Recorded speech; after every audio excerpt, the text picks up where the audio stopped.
Halo teman-teman, perkenalkan nama saya Widya Purnamasari. Di video kali ini saya akan membahas rangkuman materi pengantar teknologi informasi dari pertemuan 1 hingga 7. Jadi di video kali ini saya akan menjelaskan inti materi yang sudah dipelajari secara singkat agar lebih mudah dipahami. Nah, pada pertemuan pertama materi membahas tentang teknologi informasi. Apa sih itu teknologi informasi? Teknologi informasi adalah teknologi yang digunakan untuk mengolah, menyimpan, dan menyebarkan informasi. Contohnya, komputer, internet, dan smartphone. Materi ini juga membahas tentang sistem informasi, yaitu sistem yang mengelola data menjadi informasi, seperti sistem nilai mahasiswa atau sistem absensi online. Nah, selain itu dijelaskan perbedaan data, informasi, dan pengetahuan. Data merupakan fakta mentah, informasi adalah data yang sudah diolah, sedangkan pengetahuan adalah pemahaman dari informasi tersebut. Teknologi informasi memiliki fungsi untuk membantu pekerjaan agar lebih cepat dan efisien. Misalnya, pengolahan data menggunakan Excel atau komunikasi menggunakan email. Pada pertemuan kedua, materi membahas pengenalan komputer.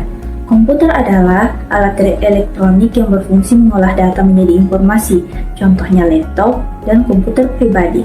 Materi ini juga membahas sejarah dan generasi komputer, mulai dari generasi pertama yang menggunakan tabung vakum hingga generasi kelima yang menggunakan teknologi canggih.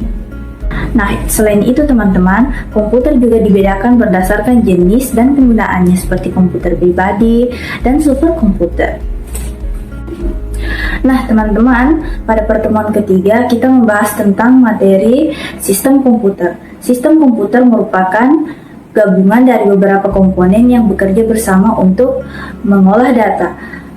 Proses kerja komputer mengikuti model input, proses, dan output. Contohnya, saat kita mengetik di keyboard sebagai input, data diproses oleh komputer, lalu hasilnya tampil di layar sebagai output. Selanjutnya, sistem komputer terdiri dari hardware, software, dan firmware. Hardware adalah perangkat keras seperti keyboard, mouse, dan monitor. Sementara software adalah program seperti Windows dan Linux. Dan firmware adalah user atau pengguna komputer.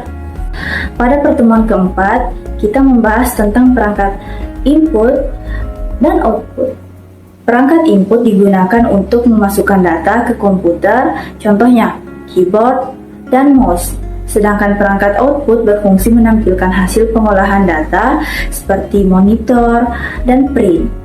Perangkat input dan output menjadi penghubung antara pengguna dan sistem komputer.